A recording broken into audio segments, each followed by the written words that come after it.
He was ashamed of his black wife's appearance and took his secretary to a gala dinner, but, at 42, he had achieved an enviable position in one of the country's largest real estate groups. Respected in business circles, he was seen as a man of rare intelligence, an unrivaled strategist, capable of juggling the sometimes conflicting interests of investors, clients, and local authorities. In business circles, his name was synonymous with power and success. He was even said to be unwavering and ruthless. He left nothing to chance, controlling every aspect of his existence with almost clinical precision.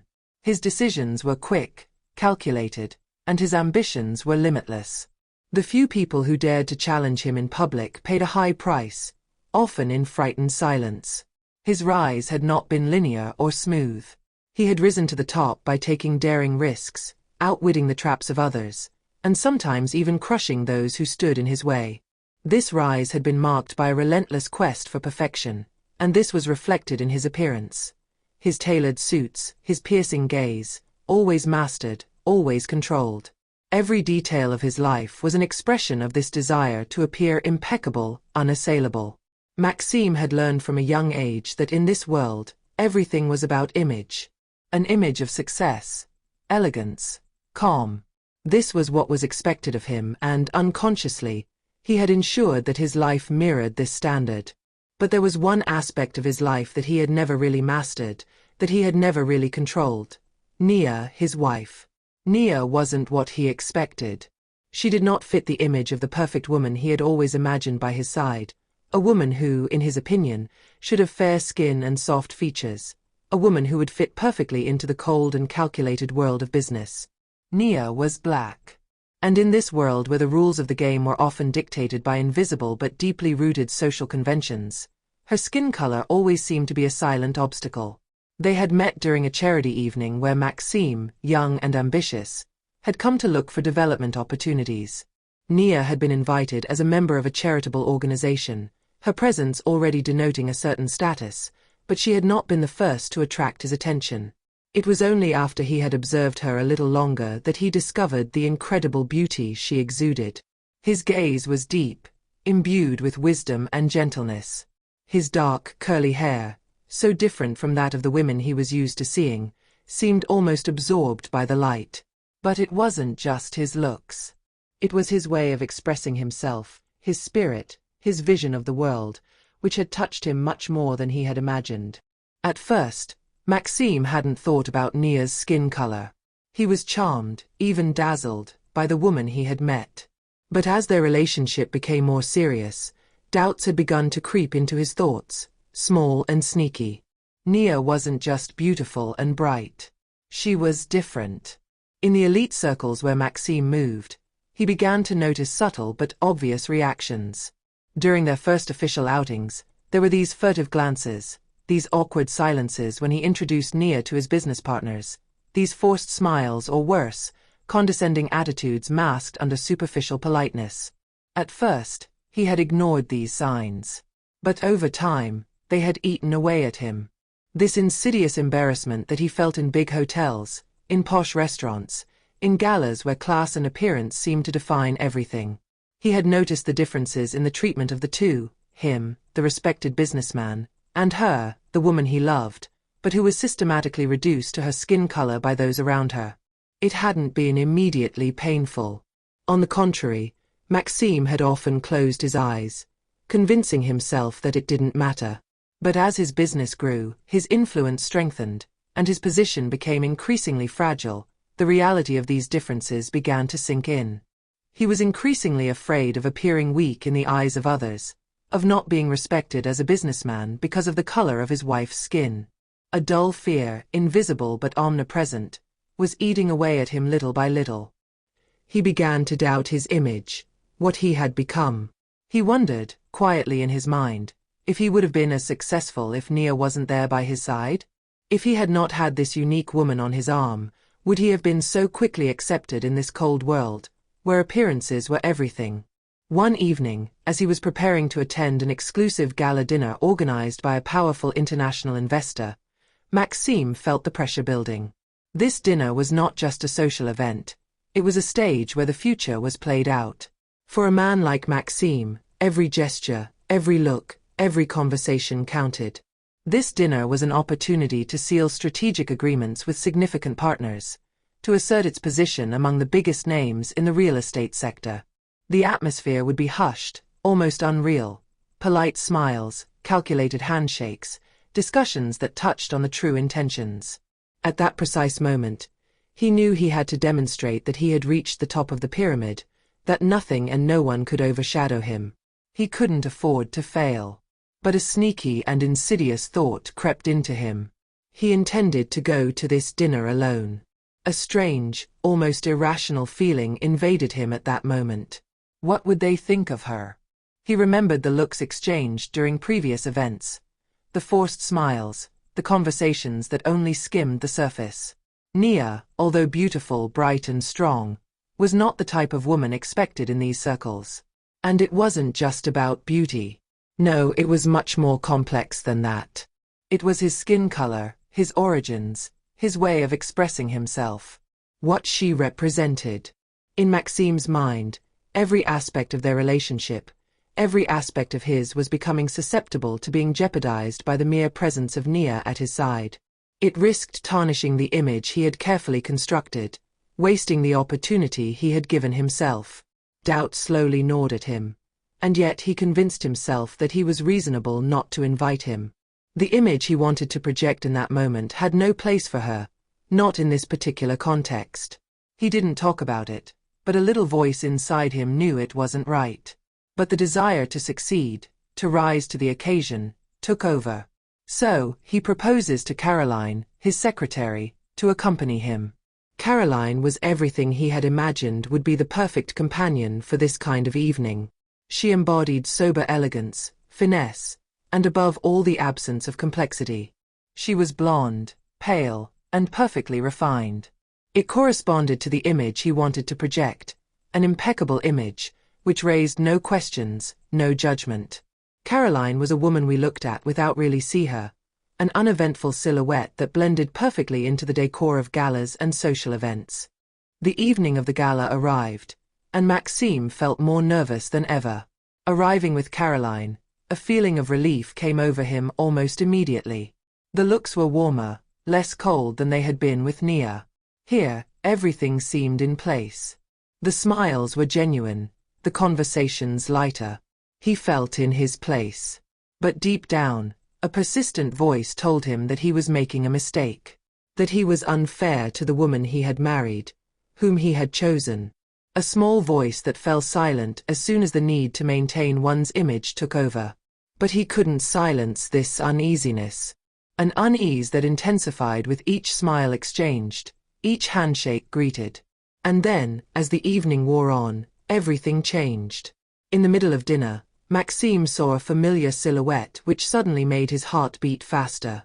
At the other end of the room, in the soft, dim light, he saw her, Nia. He recognized her instantly, but it wasn't the denied that he knew. This was not the woman he had often had to explain, in half-hearted words, to his peers. This Nia was different. She was not the reserved woman he had always had at his side in these events. No. This Nia was sure of herself, calm, almost distant. She wore a black satin dress, flowing, which highlighted her curves with a discreet, but undeniable elegance. The light played on her black hair, carefully pulled back into a perfect bun. His eyes shone with a confidence that Maxime had never noticed before. She was there, alone, serene, and yet, he felt that she had never had such a good place in this world. This world that he had always wanted to deny her. Maxime stood up abruptly. A rush of heat passed through his body. Why was she there? He felt both relieved and unsettled. He had prepared to face this evening alone, without Nia, and there she stood, in all her splendor, like a specter he had carefully ignored. She was no longer the woman he had wanted to hide in the shadows of his own doubts. She radiated the same light he had always tried to suppress. For what? Why had she come? How did she know he was there? Maxime felt a lump forming in his throat, a mixture of shame, anger, and confusion. He walked towards her, without knowing exactly why, without giving himself time to think about what he was going to say or do. But before he reached the hall door, he stopped short.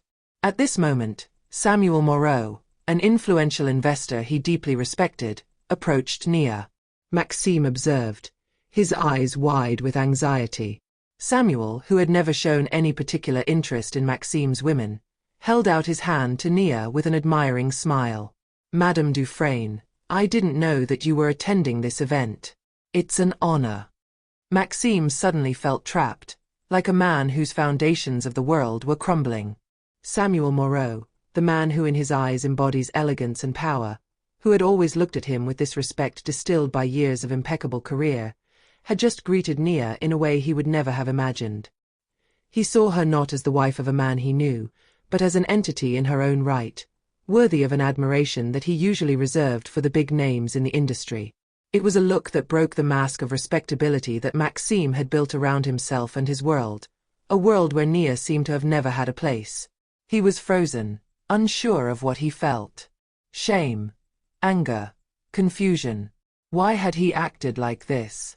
Why did he want to hide the extraordinary beauty and strength of Nia, this woman he loved deeply, to fit standards that were nothing more than social illusions?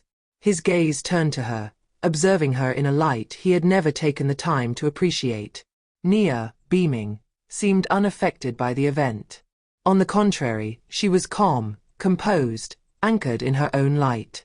A light that he had wanted to eclipse, thinking that it would serve his career, but which, in reality, had begun to extinguish the flame of his own happiness.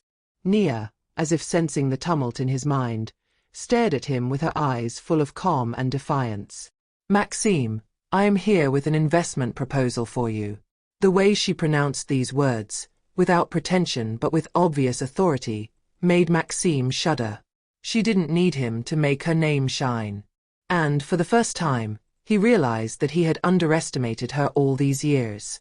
She turned her head slightly towards Samuel, who, visibly impressed, had resumed the conversation with enthusiasm, his smile sincere, as if he were discovering a rare pearl.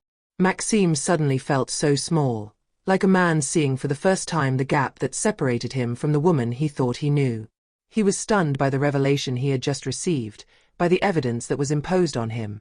He was ashamed of her not because she was not up to the task, but because he had not been ready to see her greatness. Why had he tried to hide the light of a woman who, in reality, never needed him to shine? The rest of the evening passed like a fog. Maxime was tormented, lost in his thoughts. Each smile exchanged, each handshake, seemed to distance him a little further from the reality of his choices. He had not only put aside other people's opinions about Nia, he had also betrayed himself. Why this obsession with perfection? Why this need to bring Nia into a framework that was not hers? Each piece of the puzzle became clearer and clearer, and the picture that emerged was not the one he had intended to construct.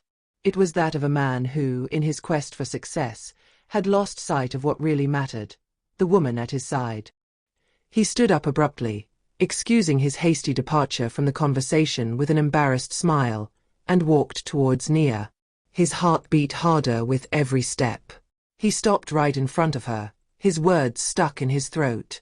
She didn't look at him immediately, but when she looked up at him, he saw in her eyes everything he had previously denied: disappointment, judgment, and the quiet strength that now seemed to be his best weapon. Finally, the words came out, hesitant but sincere. I'm sorry. It wasn't just an excuse for ignoring her, it was a realization that shook him to the depths of his being. He was ashamed of his own actions, of how he had underestimated her, and, worst of all, of how he had allowed himself to be carried away by a world that valued everything but the essentials. She stared at him for a moment, a slight smile on her lips, but didn't respond immediately. She didn't need to do it. Her silence was a response far stronger than anything she could have said. The evening ended on this strange note, where Maxime felt like a stranger in his own world. But the biggest change was not in the way the guests looked at him, but in the silent transformation that had taken place within him. He could no longer pretend not to see Nia, nor to no longer see his own weakness. She was the one he had always ignored, but now he knew she was the one who held the true strength.